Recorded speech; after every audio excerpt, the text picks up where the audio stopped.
Hey loves, this is Bobby and I'm here with another video.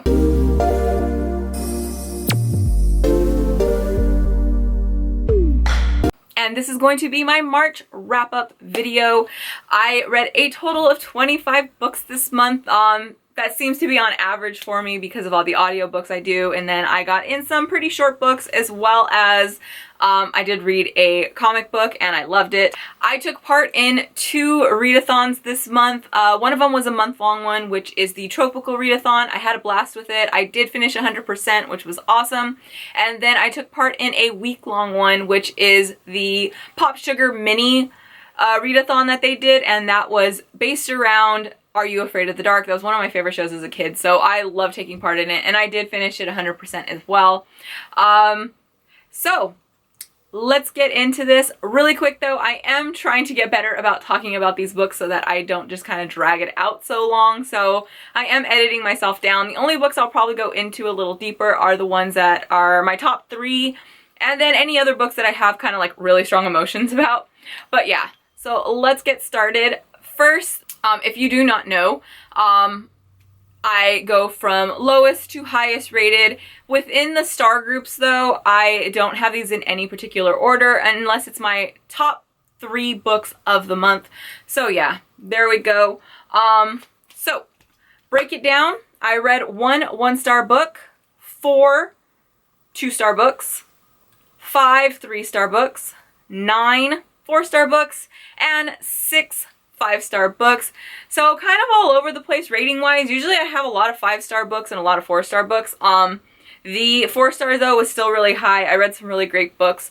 I will say though, if you do watch my vlogs, a lot of these ratings I did actually change throughout the month. My initial ratings that I talked about when I finished the book in whatever weekly vlog, they have changed. Some of these I was kind of like, I don't know how to rate these, so I kind of went a little higher, but I did kind of adjust these, so just if you do kind of remember me talking about them and giving a star rating, they might have changed.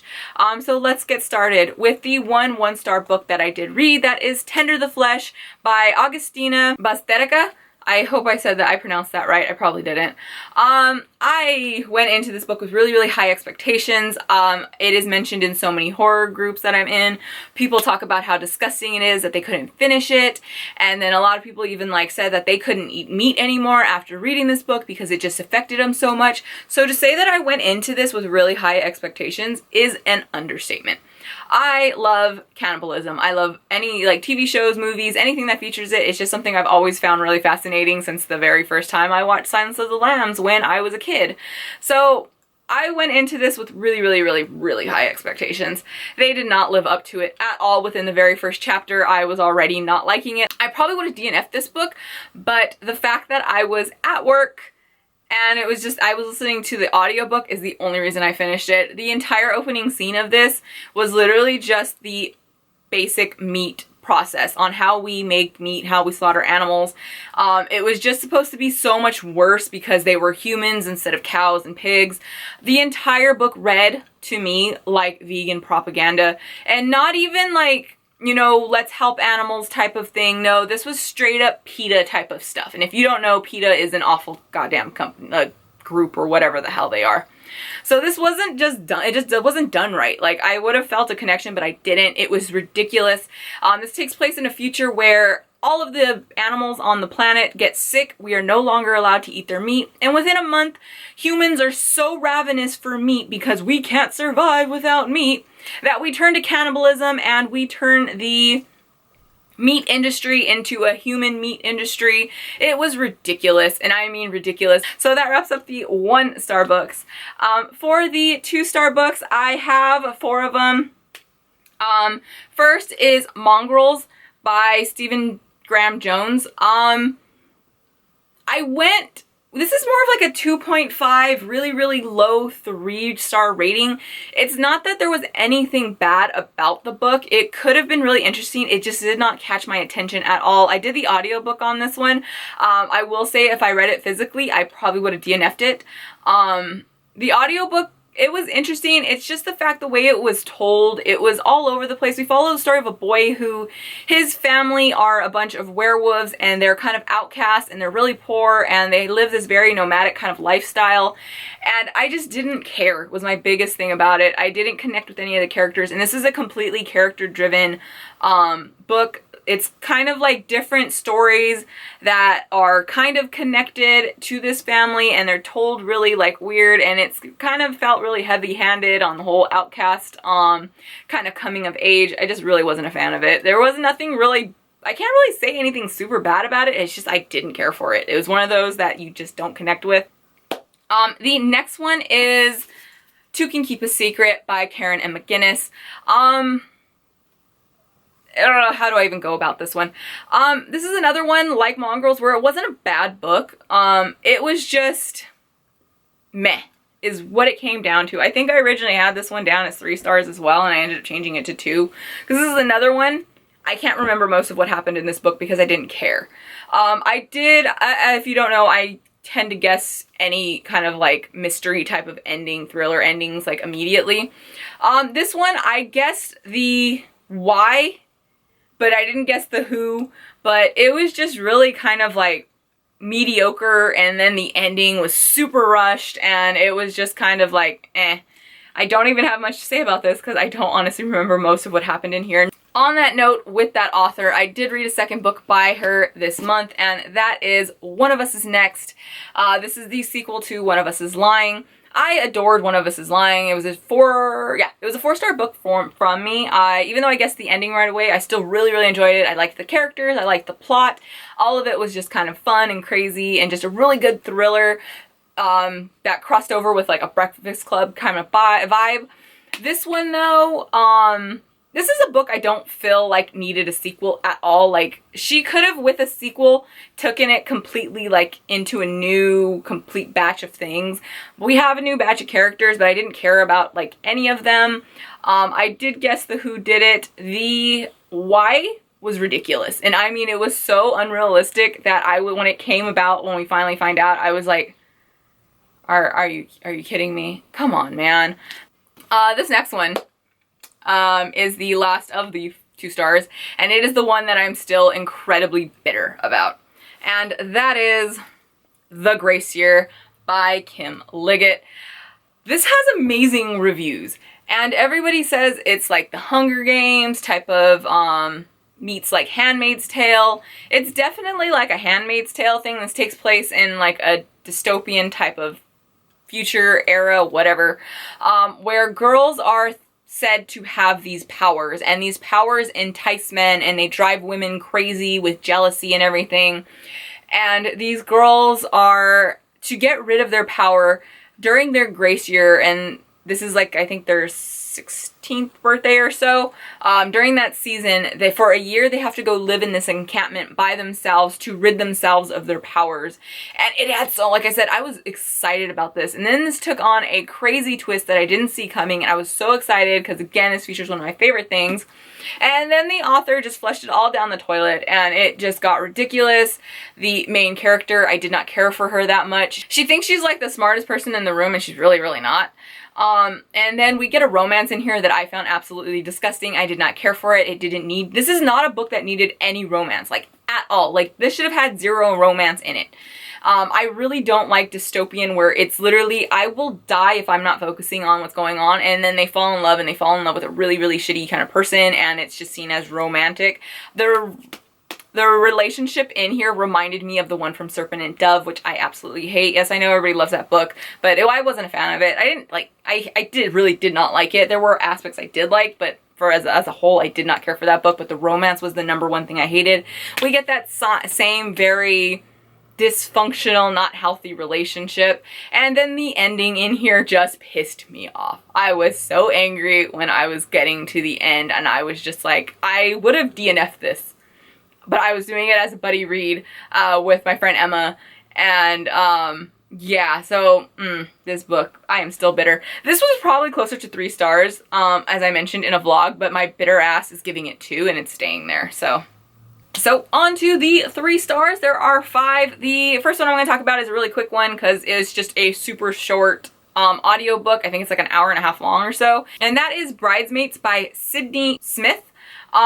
She takes like popular rom-coms and makes them queer. It was pretty good. It was fun. It was really, really fast. We are following the story of Bridesmaids. If you've never seen the movie, I 100% recommend that movie because it is amazing. It's so funny. This did not have the humor of Bridesmaids, and it was fun. Nothing about it really stood out. I wish it would have had the humor that Bridesmaids have, because then this would have like elevated this to a whole other level. But it was cute. I would definitely check out some of the other books by this author. But yeah. This next one, I originally gave this 4 stars, but I did bump it down to 3. It's closer to like 3.5. This is like a solid 3.5. I did really enjoy parts of it, but as a whole, it did have a lot of downfalls for me, and that is Feed by Merrick Grant. This was a really good zombie book.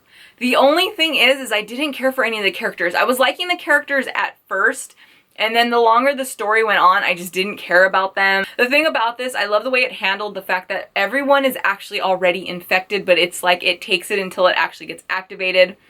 People get different symptoms from already having this in them. But I did really like this. Like I said, it was just my biggest thing was the characters. I didn't care for it, so I did bump it down to a 3. Okay, so for the next 3-star book, that is going to be The Strange Fascinations of Noah Hypnotic by David Arnold.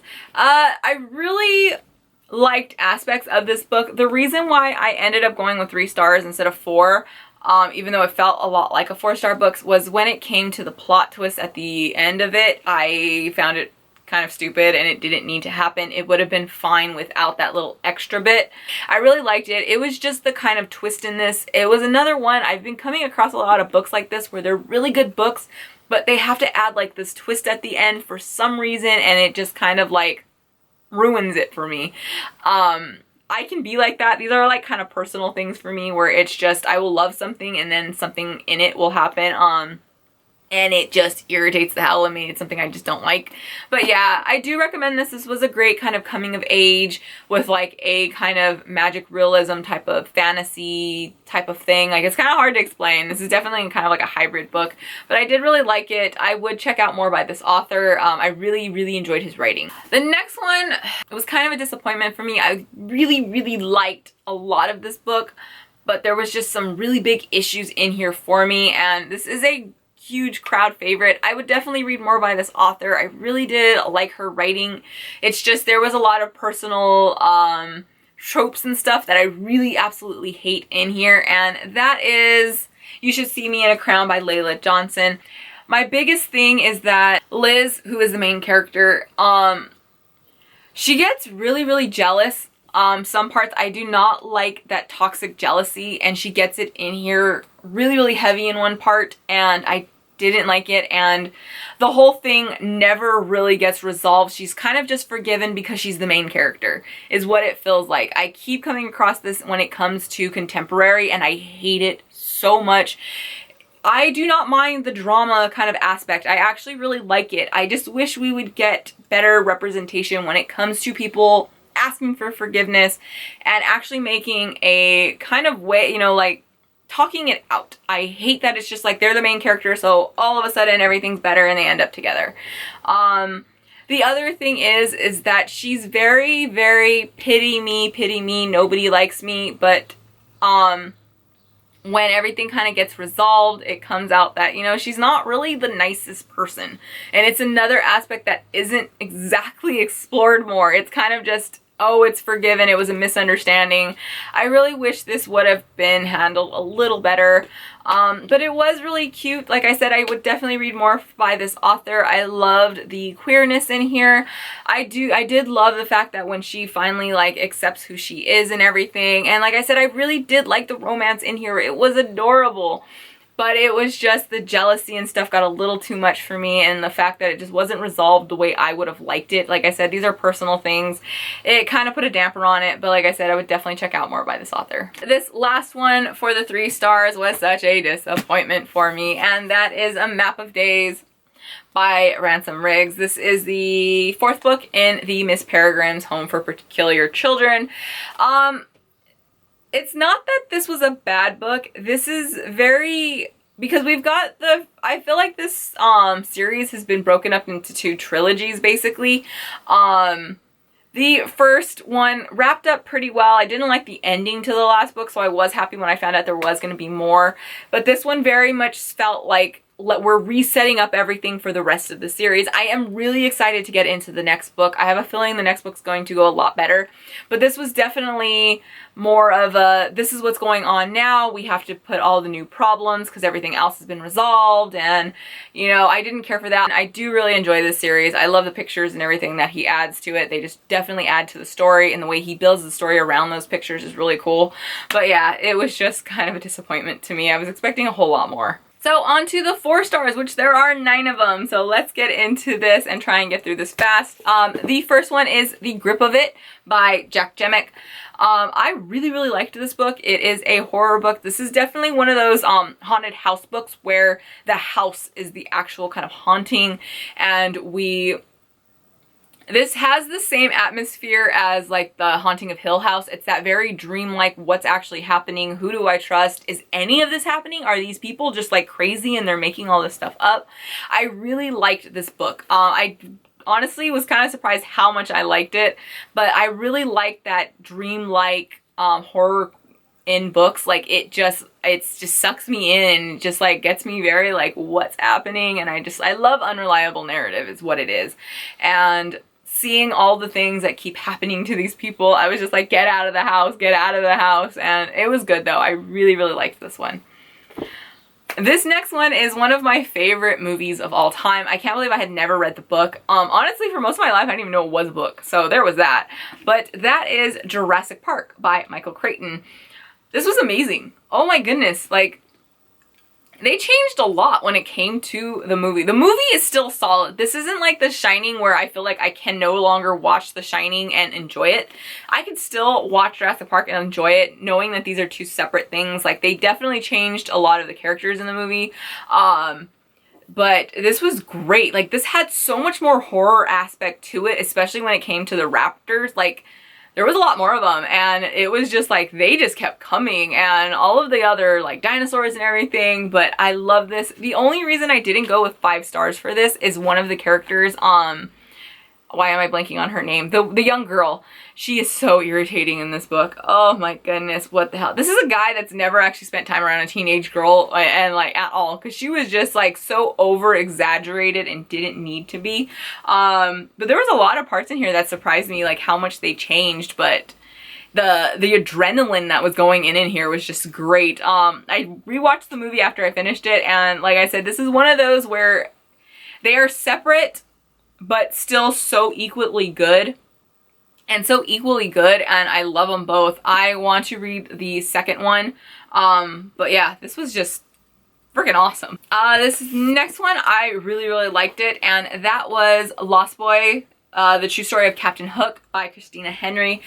We follow the story of Captain Hook, and he was originally kidnapped, or not kidnapped, he was brought to Neverland by Peter when he was a kid. They were best friends. He was the first kid that Peter ever brought to the island. The only thing is that Peter is vicious. He brings these other kids in, and once he gets sick of them, he doesn't care what happens to them.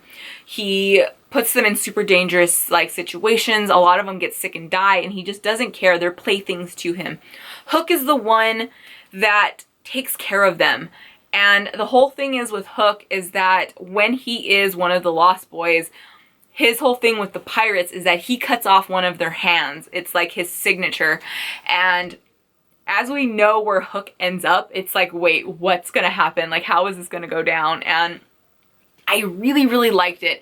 The only reason this felt like it could have been a 5-star if Christina Henry would have took it just a little darker. It was super dark, but I just felt like it was missing something. Like she needed to push it farther. Also, there was a romance in here that didn't need to be in here at all. It added nothing to the story. Like the Gracier, not every book needs a romance. It adds nothing to a story. This one did not need the romance. It didn't add anything. It didn't make it special. It didn't even like endear the character more. I was already in love with Hook. I love Hook as it is. I've never liked Peter Pan. Like, I do not like his character. I find him insufferable and he's just petty. And that's even with the Disney movie. If you've never read the original Peter Pan, I 100% recommend it. It's pretty dark. And then we meet like Tinkerbell and we kind of learn more, and then the ending to this though, oh my god, that ending was so good. Like the last like sentence got me like, but it was good. Just seeing exactly where she took this, I just felt like she should have took it just a little darker and a little more, and it would have been 5 stars, but it was really, really great. This next one definitely lived up to what I was hoping for, and that is Bridge of Souls by Victoria Schwab. This is the 3rd book in the Cassidy Blake series. I love this series. Every single book have been 4 stars for me. This one though didn't have like the kind of like creepy horror factor from the other 2 books. I felt like she pulled back a little bit, but we did get we did get like the characters and everything, and I loved how she kind of resolved certain things. But I just generally really like this series. This is a middle grade horror with really heavy fantasy elements to it. This takes place in New Orleans, and I just really liked this. It was really well told. It felt, even though I've never been to New Orleans, this felt like I was there with so much. Her detail of the city and everything was so well done, and this was great. I fully recommend this series. It's so much fun. It's super fast paced. It gets you going and it just keeps going, and every time I talk about any book in this series, I just highly recommend them. Okay, so for these next 3 4-star reads, I don't have the physical books for them. The first one is Something is Killing the Children, Volume 3. I love this series so much. I hope there is more to it. It was just so fast-paced, action-packed. Book 1 was 4 stars, book 2 was 5 stars, and this one was 4 stars as well. The only thing is the beginning was kind of slow, but then once we pick up, it just takes off running. I love all of the characters in here. This is a horror comic book, and just everything about this though, it is so fast-paced, so much fun. I 100% recommend this to everybody. It was just so good. The next one was a novella for Stormlight. You were supposed to read it before Oathbringer. It's Edge Dancer by Brandon Sanderson. We follow a character who we meet in Words of Radiance, and it's kind of her story. I don't want to give anything away because it could possibly spoil things for both of those books. She's a very crazy character. She's a little much. I do really like the character. It's just, she's a little too much at times, and the way she talks is very like jarring compared to the way everybody else in this entire world talks. But it was really fun, and I'm really glad that I did decide, because I had started Oathbringer and then it literally tells you, hey, read this book, and I didn't. And then finally I'm like, you know what, I'm just gonna read it really quick. I did the audiobook for it, and I'm like, I'm just gonna get through it really, really quick so I can get back in. I'm really glad I did, because she did play a really big kind of part in Oathbringer, and it was good knowing kind of what was going on and everything. But it's really fun. I do recommend it. It was really good though. I enjoyed it. I do like the character. Like I said, she's just a little much. She's a little For the next one is Artificial Condition by Martha Wells. This is the 2nd book in the Murderbot's Diaries. I love this series so far. It is so good. It's really funny. It's really fast paced. I can't talk too much about it because you can't, you know, just even anything talking about it could spoil the first one. But it's great. These are short stories. They're under 200 pages. I'm really liking it. I cannot wait to get to the 3rd book. I'm hoping I can get to it really soon because they are really fast. And I did the audiobook on this one because the first one I read physically because I do actually own it. This one though, I didn't have it, and the audiobook was available on Scribd, so I did it. The narrator was wonderful. The story worked really well. Everything was just so fast paced. She gets in so much in these tiny little books, and yes, I love it. This next one lived up to the hype, and I was so excited for that because I have been dying to read this, and that is Stalking Jack the Ripper by Carrie Maniscalco. This was fast-paced, super fun. I read almost the entire book in one sitting while I was at work. I had a really slow day. But it was just really cool the way it was told. The only reason I couldn't go with 5 stars is that the main character, she made me laugh so much because she constantly talked about how she was the smartest person in the room, and she's not. Like, it's really funny to me because it was just constantly, oh, I'm so much smarter than anybody. And then something would happen and she's just kind of the dumbest person in the room. And the other thing is that all she talks about, there's so much talk about what she's wearing. Authors, please, like, I like to know what the characters are wearing so I can visualize it, but I do not need a step-by-step every single time she changes or the character changes on what they're wearing. But this was super fun. Kirsten over on Reading Nymph really liked this book, and I had seen it in her video when she had talked about it a couple times, or the series, and it made me want to pick it up, and I did, and I'm so grateful that I did because I love it. I'm hoping to get to the second book soon. But yeah, the whole backdrop of, you know, Jack the Ripper and everything. The only other reason, though, too, that I couldn't give it the 5 stars is that I did guess the who did it, and I did guess the what they were doing, because they spoil it with the, like, the blurbs by other people. Stop giving things away in your blurbs. You ruin your books, people, because I actually think I would have been genuinely surprised if they wouldn't have told me what was going on in the blurb. Stop comparing books. I get it, you want to. You didn't need to tell me exactly which book. You could have said old school horror. This had classic horror feel to it, and I would have been set. But you literally told me the major plot point when it came to a blurb on the back. Come on, people. Come on. This last one was like the hugest surprise for me. This is like a 4.5. I did say I was gonna give it 5, but the more I think about it, compared to my other 5-star books, it just doesn't meet that quite, but it is a 4.5. That's why I did this one last, because it is closest to the 5s, and I am surprised how much I absolutely just loved this book. And that is Sorcery of Thorns by Margaret Rogerson. With the romance in here, this is one of the few times where I really loved the romance. I loved the banter between them. I loved the whole setup. It was really great. And their back and forth was really good. Also, like, the setting of this kind of surprised me. I was like, wait, what? I even had to, like, go back and go, like, wait. Oh, that's different. I like that. The ending to this I absolutely loved. I loved the plot. I loved the magic. I loved the romance. I loved everything about this. The only reason it doesn't get the 5 stars, like I said, is that it doesn't quite live up to my other 5 stars. And also, it did get a little too blah in the middle. There was like a lot that went on that kind of dragged. But I had seen this book recommended a lot. Like, I always see it around. I see people talking about it. I bought it a while ago and it just sat on my shelf. And then finally I picked it up, and I am so glad that I did. I adored this. So there we go. That wraps up the 4-star books. Now on to the 5-star books. There are 6 of these babies. The first one is Norse Mythology by Neil Gaiman. You are going to notice me saying Norse really weird because every time I try and say it, I always end up saying North for some reason. I don't know. But this is just Neil Gaiman taking a bunch of Norse myths and kind of putting them in an order where we connect them and giving his own kind of twist to them and his own flavor. I loved this. I did the audiobook, which is narrated by Neil Gaiman himself, and it was just amazing. I got through this so fast. I basically listened to the whole thing in one sitting. It goes really fast, but I've always been fascinated with any kind of mythology, but I didn't really know that much about Norse mythology. Basically, what I know is just little things that I have picked up online, and then kind of what happened in Thor, like who the gods were and stuff in Thor. So there's a lot that, you know, I was kind of all over the place. But I loved every single story in here. It's broken up into different tales, and the way he tells it to you feels like you're being told these tales, and it was just really great. I loved it. I hope he decides to do more mythology. The way everything about this was, I just loved it. Like, I can't even tell you exactly why I loved it so much, but it was just like, I loved all of the stories. I love fairy tales and myths like that. So this what it felt like, was just being told these stories, and it was so good. It was wonderful. Great. Also, Neil Gaiman's my favorite author, so like, I'm not gonna lie, I'm kind of biased.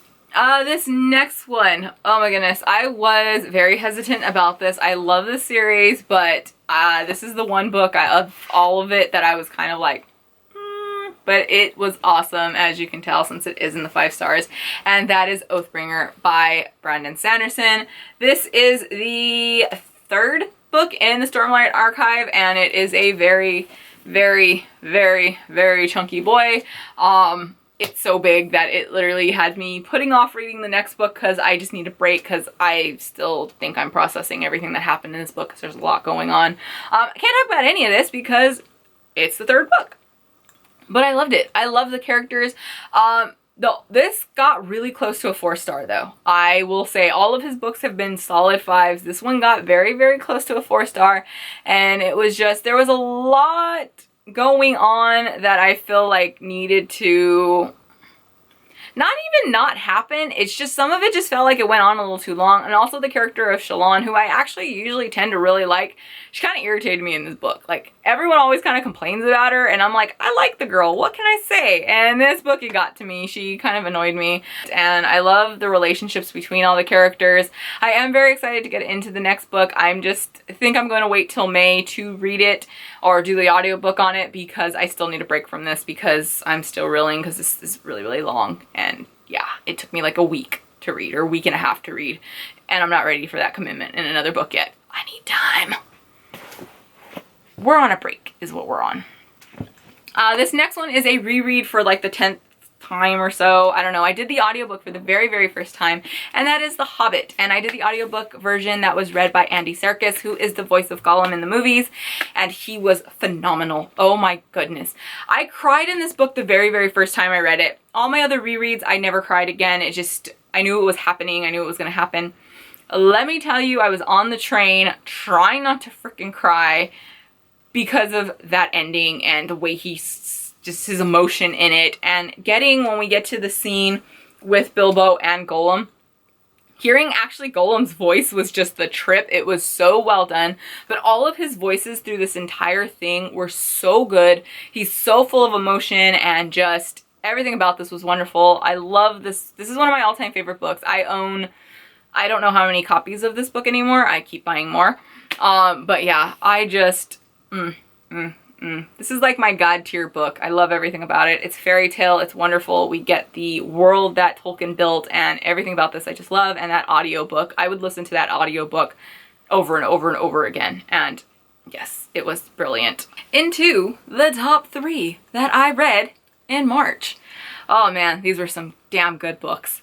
In the 3rd spot, I am going with The Lies of Locke Lamora by Scott Lynch. I have had this book on my shelf for years and years and years and years. I started this book years and years and years ago, and I made it about 6 pages in, and I kind of put it down because I wasn't feeling it. I did the audiobook this time around, and oh my goodness, I couldn't stop listening to it. I loved everything about it. It made me laugh. It broke my heart. I loved all of the characters. The plot was great. I love anything to do with con artists and like thieving and heists and stuff like that. This had it all. It was just so well done. I highly recommend the audiobook if you're able to enjoy audiobooks. The narrator and his accents and just everything about it was just sucked me in. I couldn't get enough of it. It was wonderful.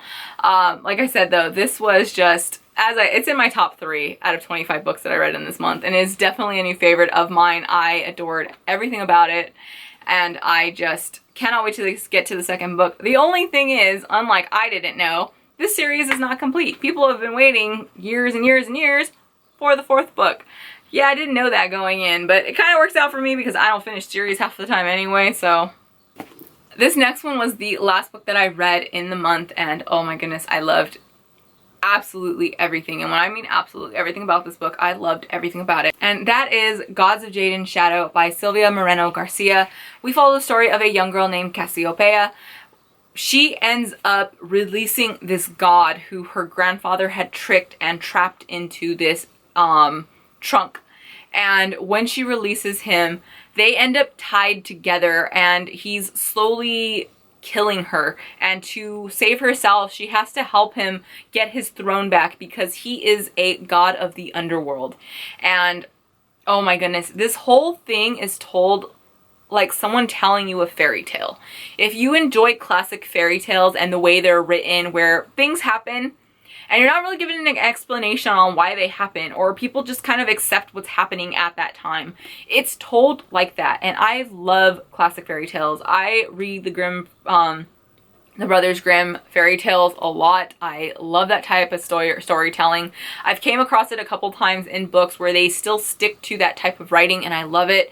But Cassiopeia is one of my just favorite characters ever.